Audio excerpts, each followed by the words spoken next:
Hola, geniuses. I am on the other side of Cancun right now. I feel so grateful right now. I have been to two Dr. Joe events in 3 months. Was in Niagara Falls 3 months ago, and I just got back from Cancun. That was a goal of mine, and I did it. It was amazing. Absolutely amazing is even too small a word. Uh, Learned so much and built on so much that I learned in Niagara Falls. And also, all those things that Dr. Joe says, they just hit me differently this time. As always, I hear them differently, and whoo, I have so much to share. It was just an absolutely mind-blowing trip.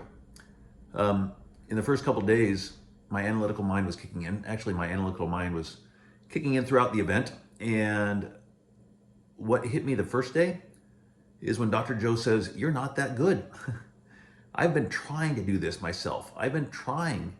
3 years ago, I was in Cancun, and that was the first time that I had flown by myself with a wheelchair. I am still in a wheelchair, and my gosh, I was a 10,000% different person 3 years ago than I am now, fighting myself in every manner that I could, emotionally just caught up in all the BS that was still patterns and habits that I feel so much like I have overcome those in so many ways. And when he says, "You're not that good," it's such a relief for me to think, I don't need to do this. It's not my job. I don't do the healing. I show up with an elevated emotion and a clear intention, and I let the divine do the rest. And that's something that I came up with after the first day, that it is truly not up to me. And what a relief, because I can't do it. I can't do it. The divine does it. Oh,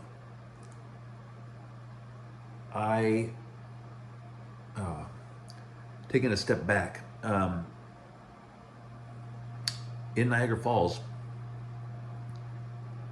I met a couple people who have become very, very good friends, and they also came to Cancun. So it was just a continuation of our friendship that I am so grateful for.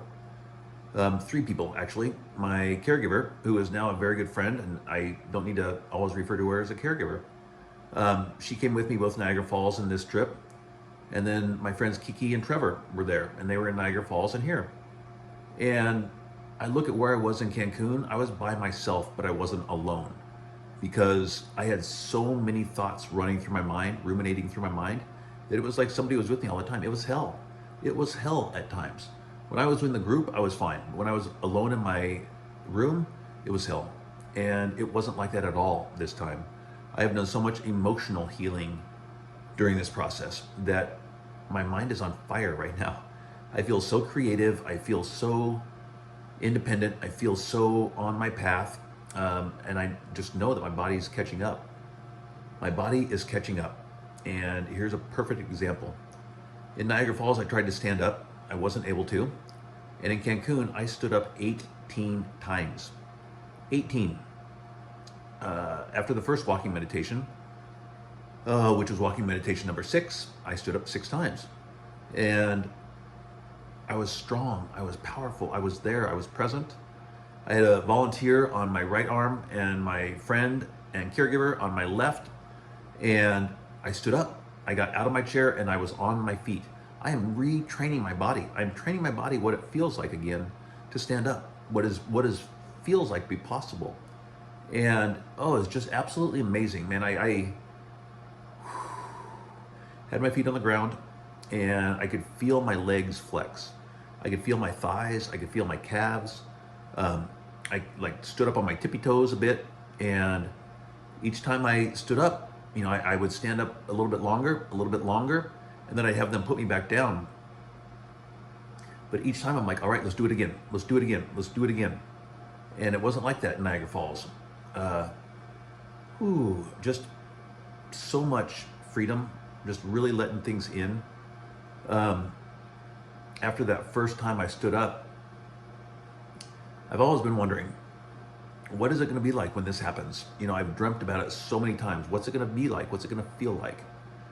And my analytical mind kicked in a little bit, so I took a little respite by myself afterwards. And then as I'm coming back, to the pool area, my friend Trevor came booking across like the walk along the pool with his arms spread out. And he just came up and gave me the biggest hug. And he goes, dude, I just love you. And that is one thing that there's no way I could have imagined that. It was completely unknown. There's no way I could have imagined a friend like that coming up and hugging me after I stood up. And that's just the beauty of the universe, that I did it. And then I just am allowing things to come in. The second walking meditation, I stood up six times, and then I wanted to put my feet in the sand. And so took off my shoes and socks and put my feet in the sand, stood up another 3 with my feet in the sand. That's been a dream of mine, is to feel the sand on my toes and to feel my legs and to, move my toes in the sand, and it's in progress. It's in process.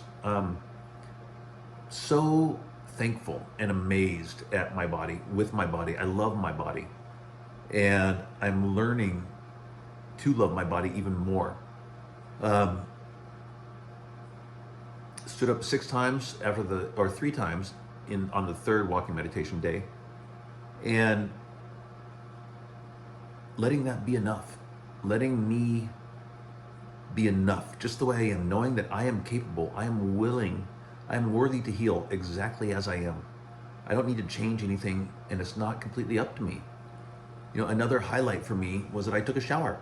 I literally haven't been in a running shower, for probably a couple of years. And it's been a dream. And the rooms there were so big.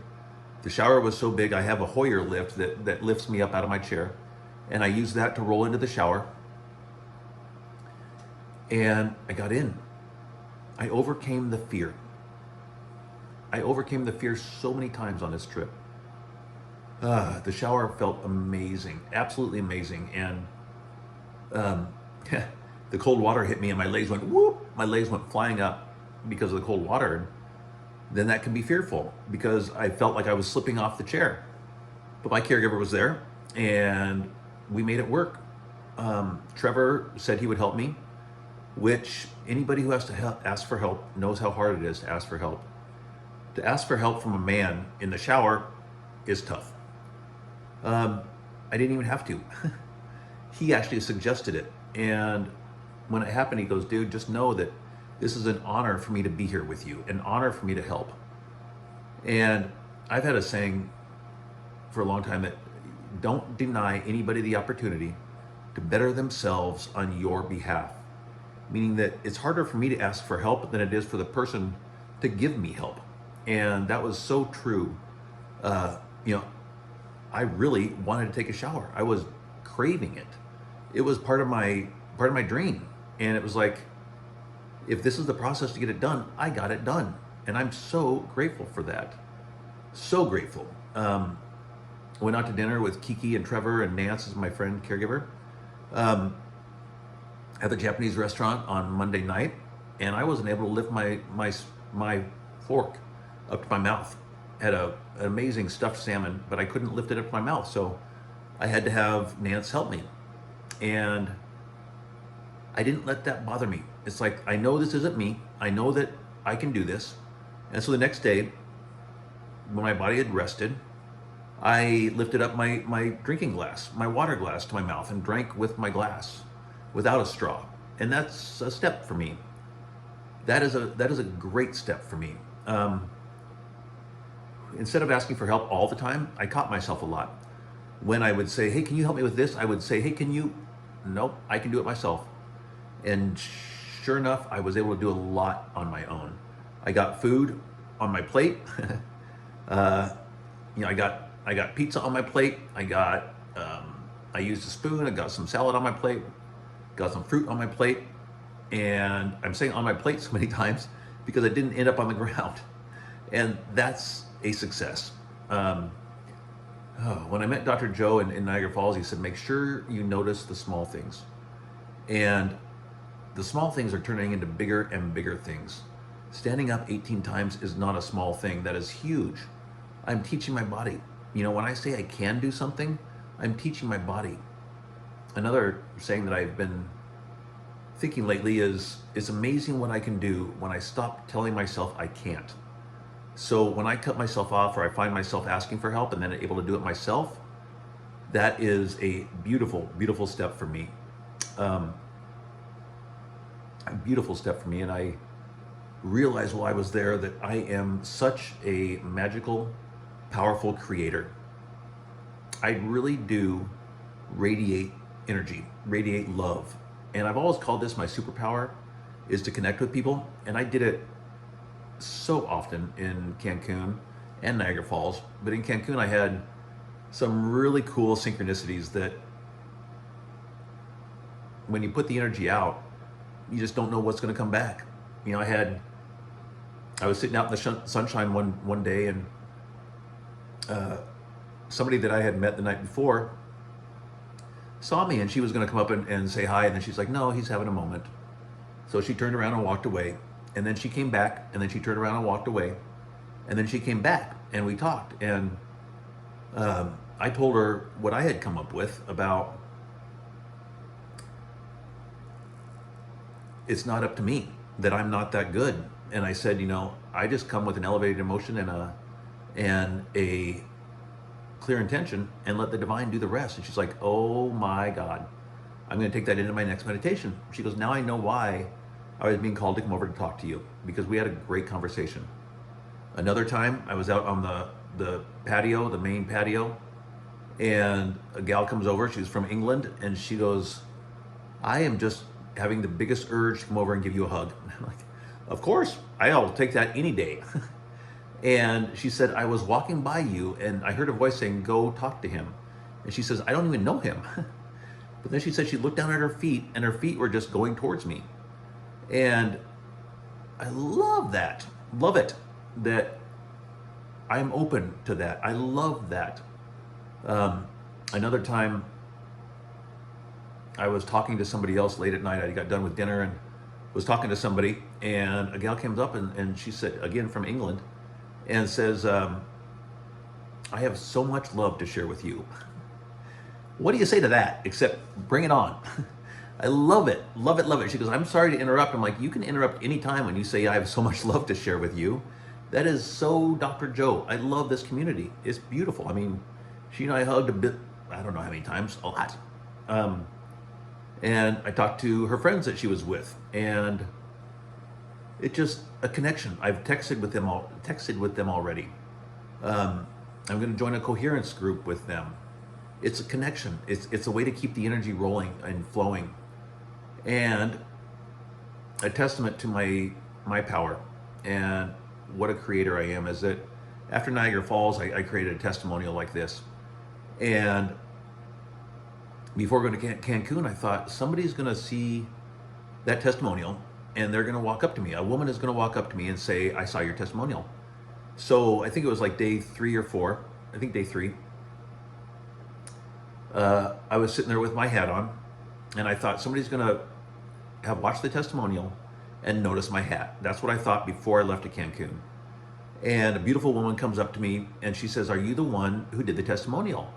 And she had a Eastern European accent, so I was, we were understanding each other, working on understanding each other, and I said, yeah, I am. And she goes, I was on the dance floor, and I saw your hat, and so I needed to come over, because after she watched my testimonial like 4 days prior, she's like, after I saw that, I thought to myself, will I meet him in Cancun?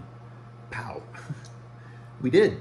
We manifested together. We created together. It was so, man, it's just a dream, a vision coming true. I wanted to meet a beautiful woman and have fun dancing. We did that. We went out to dinner, had a great time. We walked on the beach underneath the full moon, which was just beyond amazing. And it's just a beautiful, beautiful connection that came out of, which was manifested. I'm just grateful. I'm so grateful for the connections, so grateful for all the things that I've experienced, and looking forward to what's next.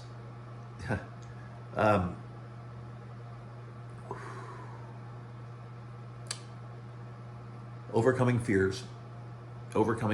I overcame a lot of fears. And at the same time, this was probably the least fearful trip I've had. Uh, when I fly, I have to take my wheelchair down to the plane, and then they transfer me onto an aisle chair, and then they take me back. And those aisle chairs are the least comfortable things ever. They don't fit, So I just put a clear intention out that all the transfers are going to go smoothly. I had to do 8 transfers on the way there, and on the way back, not 8 each, but 8 total. And so they all went super smoothly. We were in Dallas, and I met a guy by the name of Jason, strong guy. He lifted me up, no problem. So on the way home, saw Jason again in Dallas, and I'm like, great. I know this guy. I have confidence in him. It's going to work out great. And I still don't know exactly what happened, but on the transfer from my chair to the aisle seat, I watched them. I'm kind of taking charge of this as it's happening, and I watched them buckle me in. But then I fell. The only time that I fell, and I actually came off the chair and fell to the ground. I don't know what happened. Jason looked away, and then all of a sudden, I was done. And I threw out the F-bomb right away, and then I said, why now? Which is such a victimish thing to say, and it stopped right there. I just said, Jason, pick me up now, muscle me up right now. And so I was on the ground, but back in the seat in less than 30 seconds, which is inconsequential. It doesn't matter. It used to be that those things were part of the story. This is not part of the story. This is part of the success. I fell off the chair and got back on. No problem. I'm not hurt. It was not a big deal. And that is a huge success. That is overcoming the fear. I didn't let the fear stop me in any accord. I will never forget. I bought a journal, and I wanted to journal and record, some voice memos. So I took off, and I was by myself at night. The full moon was amazing, and so I thought I just want to go down the path and the walkway, the sidewalk, and record and look at the moon and feel the beach. And as I left the pool area and kind of turned the corner to go down the path, a fear hit me. A fear of, what am I doing? What happens if? What if this happens? What happens if this happens? And at that moment, as I'm turning the corner, I'll never forget where I was. I thought, nope, I'm living my life. I am stepping into my life right now. And I did. I went down the sidewalk. There was dance music behind me. Then there was dance music in front of me from two different places on the beach. And it was so rewarding, so next level in a way, that how do you live your life? You start doing it. So many times I've told myself I can't. Well, if you say you can't, you can't. I kept on stepping through it. I stepped through it when I took a shower. I stepped through it when I stood up. I just kept stepping through it.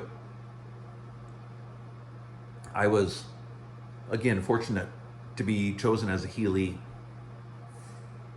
And one of the big lessons for me overall in all of this work is that I am worthy to heal. I am worthy to receive. I am capable of healing.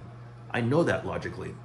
And yet, there's that part of me, that injured part here, there, and everywhere that I've been loving on and learning to love and loving myself.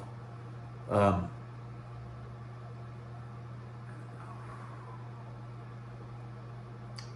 at the same time, there's just an old feeling like, well, it's not going to happen. I've already tried this. That guttural feeling that isn't true. So as I was getting ready to go into the first healing, there's a gal that we met that on the first morning at breakfast, and she only spoke Spanish. I only speak English. She does a little bit of English, and I do poquito Spanish. So we tried to communicate. And every day we would see each other and wave and say hi, and she was very emotional that first morning. You could just tell that there was a lot welling up in her. She was chosen as a Healee as well. And on that first healing session, she walked up, and I just felt for her. I felt her. And we communicated in chunks, in little words. And, I said, amore, amore, amore, love, love, love, corazon. I think that's right. And we hugged and we kind of just held hands and felt each other. We overcame the language barrier in a way of healing in such a beautiful way. It wasn't the language barrier. We shared the healing process together. I know that she calmed down. I know that I calmed down.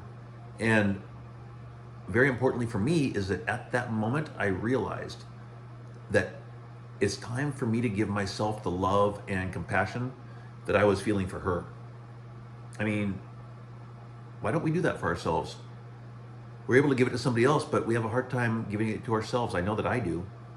And so I went into that first healing just saying, okay, I allow it in. It's not up to me. I allow it in. During the whole week, there's a green hat that I was talking with by the name of Grace, who just was my angel all week. She helped me through the analytical thoughts, the thinking gym that comes up so often. And I try to recreate the formula. I try to think, okay, what can I do right now? And she said, it's time just to love and have passion. I said, what am I supposed to think about? She said, love and passion. That's what you think about. Feel that. And so in the first healing, I let that in and I just let go. Sometimes I speak a light language, I call it. It flows through me and I just start talking. And I did it again during this healing. I've done it in private, but I've never done it in public like this. And I thought, I love myself enough just to let it flow. And it felt like an Asian/galactic language that came out. And I don't know exactly what I said, but I do know the feeling that it was trust, trust, trust. You've got this, you've got this, you've got this. Let go, let go, let go. And I just let it flow. My body was all over the place. My arms were flying around. I lay back in my wheelchair during the healings and I pushed my feet. I pushed my thighs. I could feel my thighs, the electricity going through my thighs and my calves. And I pushed on my toes, like on the foot pegs of my wheelchair. And I could feel my legs almost like I was standing up tippy-toe. And I noticed the old thoughts. I say, no, you're not coming in. That's not me. You're not coming in. On the second and third healings, thinking Jim was there. A little bit too much, more than I would have liked. And that's okay. There is such a part of me that is stepping into the new. I'm 52 years old, and for decades I've been practicing being sick. Being sick is a habit, just like being well, and I've gotten really good at it. I used to be really good at it. Now I'm practicing being well and changing the vibration. One thing that made more sense to me this time is when Dr. Joe says, you are source. And that thought creates the vibration in the void that creates reality. And when I think about the thoughts that can be running through my head, like those don't belong here anymore because they're not the vibration that creates the reality I want. And so this week long was really good for me to let go and feel my heart, to be operating from my heart and not from my mind. Love, love, love. I love the events. I love the people. And the amount of love in these events is just off the charts. I'm so grateful for Encephalon, for the staff, for all the volunteers. For the green hats, for the white hats, for everybody that helped me during this process in so many ways. And it is a testament to the community, a testament to me as well, that I deserve a good group of people. I deserve to heal, and I am worthy enough to do so. I really am. There's another saying that I finally understood differently this time with Dr. Joe is, he'll say, like a thief in the night. um, and he's saying that in terms of healing, like your healing could come in at any time, like a thief in the night. And it didn't make sense to me in that I'm like, well, you don't want a thief to come in. So as I thought about my second two meditations or healings, that voice would come in like a thief in the night, like I didn't want it in there. Oh, and I called myself an idiot, which just knocked me out of the healing process for a little while. And then I brought myself back to my heart, brought myself back to love. And after the healings were done and I've really been reflecting on that. Why in the world would I call myself an idiot? When I know and I love myself and I know that I'm healing. And what I realize now is that it's not me. It's my body clinging on, scratching and clawing, my ego scratching and clawing to hang on. And that it really shows up when I'm in a blissful place. When I'm in that place of beauty and light is when I can call myself an idiot. And it's just, I'm not an idiot. I am smart. I'm a genius. I am healing. I know what I'm talking about. That was a really big epiphany for me, is to realize where that's coming from. Because I've done it before. And then that creates, once I call myself an idiot, which is not true, it creates a train of thought, it creates momentum.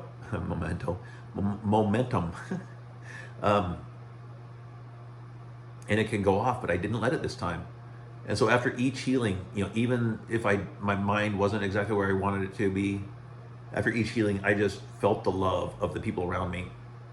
And in the second healing, there was somebody in my group that I met in Niagara Falls.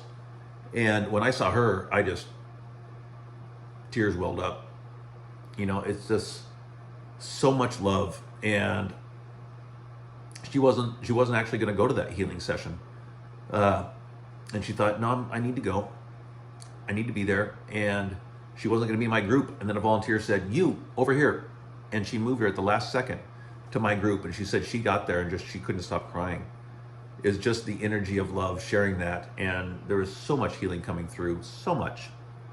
And no matter what my thoughts were doing during the healing, I know that it's the love, and I know that I am healing all the time. It is taking place, and I'm going to continue my thoughts in that vibration. The last healing, the third one, I looked over to my left and I saw a gal who just had the most amazing smile. She just was electric. I mean, she just was so beautiful and emanating love, emanating strength and power. And she said, this is my third event and I've never said this to anybody, but she said, I think you healed me more than I healed you. And that is a testament to, it doesn't matter if you're a Healee or a healer, the whole thing is healing. It's all healing. And I had 3 women on that side of me, and they all said the energy over there was off the charts. Like one gal's arms were vibrating, her legs came off the ground. Another gal to my right said that she saw my rebirth. She said that she has 2 kids and that she feels like I'm her third. At 52 years old, reborn. And I know that's happening. I know it's happening. I just continue stepping into it. I continue stepping into it and feeling the creativity, feeling the love. Before I left, in between Niagara Falls and Cancun, oh man, I'm feeling creative. I feel electric. I know that my mind or my body is catching up to my mind, because my mind is on fire. It really is. And I do a podcast, and in between Niagara Falls and Cancun, I did 2 podcasts during that time. I've been doing this since 2014, and I have 25 episodes now. So I do not get them out on a regular basis, and it usually takes me forever to edit them and overthink them and analyze them. And usually I edit probably 100, 150 times in a podcast. In this last one, I edited 4 times. 4. I trusted myself. I let my voice speak, knowing that I know what I'm talking about, knowing that I trust myself and love myself. 4 times I edited. I got one podcast out on the Tuesday before we left for Cancun. I recorded another podcast on that Wednesday, and I had that one out by Friday. I've never ever done that before. And I enjoyed what I was doing. I wasn't stressed about it. I can't, my left hand works, my right hand is here right now. My right hand is here right now, but it's on the process of coming back. And it's amazing what I can do when I'm not thinking about what I can't do. And I just kept on going, and it feels, my goal for years has been to release my voice and love myself for what I know. And it's different. Where I'm at right now is a paradigm shift from where I've been in this chronic illness community for so long. I don't believe in chronic illness anymore. I believe in chronic emotion. And that's what my podcast was about. That's what I put out there. And I'm proud of that. I'm really proud of what I put out there.